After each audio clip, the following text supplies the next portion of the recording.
BMW est un constructeur dont l'identité orbite autour de la performance et la conduite. Peu importe la BM qu'on choisit, qu'il s'agisse d'une berline ou un SUV, son comportement routier penche vers la sportivité tout en enveloppant son propriétaire dans un voile de luxe et de qualité. Comment BMW fera-t-elle pour préserver ses qualités dans un monde électrique?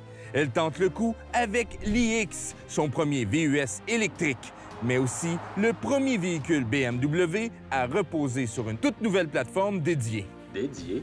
Dédiée parce que la iX a été fait pour être une voiture électrique. C'est pas comme la i4 qui est vraiment une série 3 qui ont mis un moteur électrique. Elle, il n'y en a pas de version essence. Compris? Si tu poses d'autres questions de même, je te claire. C'est clair?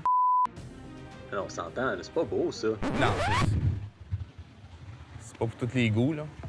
En effet, le design de la BMW iX ne fait pas l'unanimité. Mais chez BMW, on semble récemment avoir jeté le département du design à la poubelle, car aucun de ces modèles se ressemble.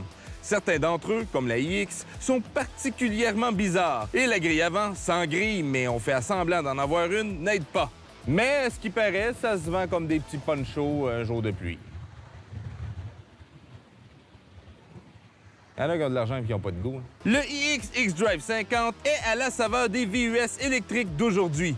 Il est énorme, ressemble à quelque chose qui sort tout droit d'un film de science-fiction et il est bourré de technologie. C'est surtout la capacité de sa batterie qui étonne, avec ses 111,5 kWh. C'est gigantesque! Là, je veux que tu me mettes de l'écho, je veux que tu me mettes gros plan sur ma face, tu sais, quelque chose de gros, là. Ou tu peux juste payer ma bédaine.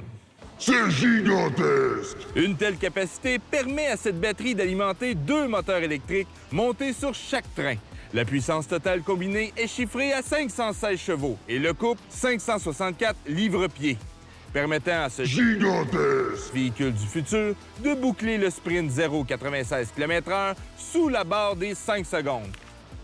J'aurais pu dire 0-100, mais on serait arrivé à 4,6, 4,7. J'aime ça faire un chiffron, là, tu sais. Puis ça pèse combien, ça? 2567 kilos. Eh, 6 boulettes. 6 boulettes. Mais dans l'électrique, un véhicule lourd, ça ne dérange pas, car son couple instantané se chargera de le faire avancer rapidement. Confirmé. Puis, exemple ici, là. Paceplay! Oh! BMW promet une autonomie pouvant atteindre 521 km, ce qui élimine presque entièrement l'anxiété liée à l'autonomie. Rares sont les trajets qui inquiètent et il est souvent possible de sauter quelques jours entre les recharges. La preuve que la vie en électrique peut être simple. Mais c'est surtout l'habitacle du iX qui nous transporte dans une toute autre dimension. Alors, bienvenue dans le nouvel univers psychédélique des designers de BMW. Là, je ne perdrai pas mon temps à vous expliquer là, comment elle se conduit. Elle est lourde, ça se conduit bien, c'est une BMW quand même. Elle a gardé son ADN. Mais ça vaut la peine de parler de l'intérieur. Alors, ici, on commence avec un volant hexagone. Pourquoi un volant hexagone?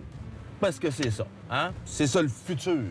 OK? Alors, le volant est hexagone. J'ai un petit problème avec ça parce que quand tu prends ta bonne position, c'est-à-dire le 9h, 3h, il n'y a pas de soutien pour tes paumes. Fait que c'est vraiment les pouces qui tiennent le volant.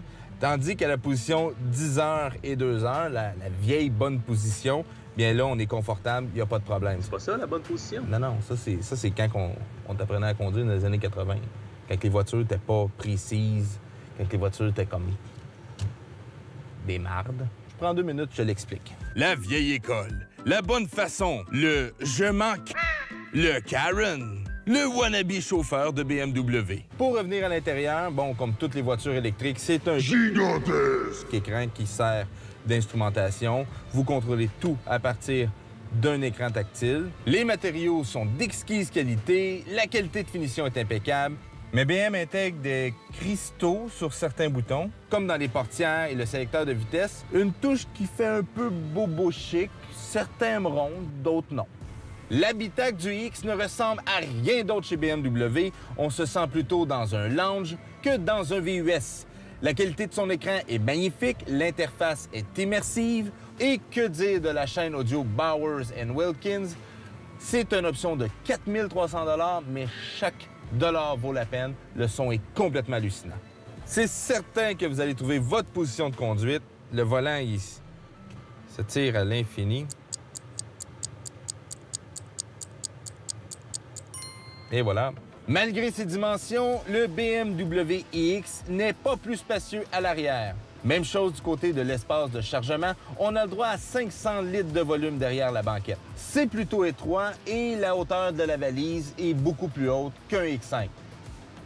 C'est sûr, il y a des batteries. Hello! Et voilà où l'IX se démarque d'un Tesla Model X. Oui, il est vrai qu'il soit moins spacieux et polyvalent, mais il est solide comme du rock sur une route québécoise. Il est rapide, précis, confortable et bien fini. Surtout, avec autant d'autonomie, nul besoin de stresser avec les bornes de recharge. Vous allez en avoir en masse pour vos road trip en famille. Et oui, BM ont réussi à garder leur ADN, même au passage électrique. Mais en plus, le prix vient avec. 92 000 en partant. Là, tu rajoutes tes options. T'as pas droit au crédit gouvernemental. Pas grave. T'achètes un BM. T'as de l'argent. Qu'est-ce que t'en penses, Étienne? Ouais. Non, c'est bien ton opinion.